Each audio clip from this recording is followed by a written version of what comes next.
صعبة وصدمة مفاجئة عاشها كل من حضر مؤتمر العمري فاروق وزير الدولة لشؤون الرياضة بسبب اقتحام مجموعة من الشباب للمؤتمر وتهديد وترويع الحاضرين بالأسلحة البيضاء والشماريخ وزجاجات البيرة كما رواها لنا شهود العيان.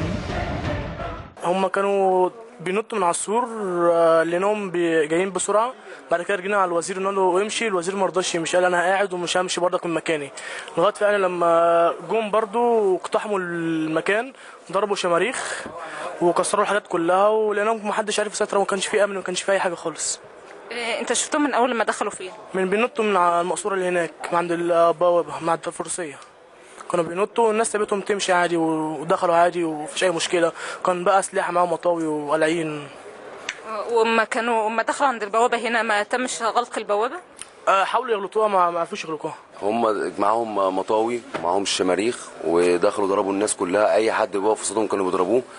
جريوا واقتحموا الابواب وضربوا وولعوا شماريخ وكسروا القاعه، وعملوا ضربوني. انا اتضربت، انا واحد من الناس اتضربت، انا وزمايلي كلنا اتضربنا، احنا مالناش اي ذنب في اي حاجه. قضوا علينا وبلطجيه، يعني هم دول اصلا مش مظاهره. وبعدين ازاي اصلا مؤتمر زي دوت ما فيهوش امن مركزي، ما فيهوش الكلام دوت، وكميه سلاح دخلوا بيها، وحتى 2 ضباط ما عملوش اي حاجه، ويعني وجروا ما شفناش اي حد. لموا علينا الغلاية، زقوه علينا كده. انتوا كنتوا بتشتغلوا عادي؟ بنخدم الوزير، بنسرفس على الحفله، لموا علينا الحاجه كلها.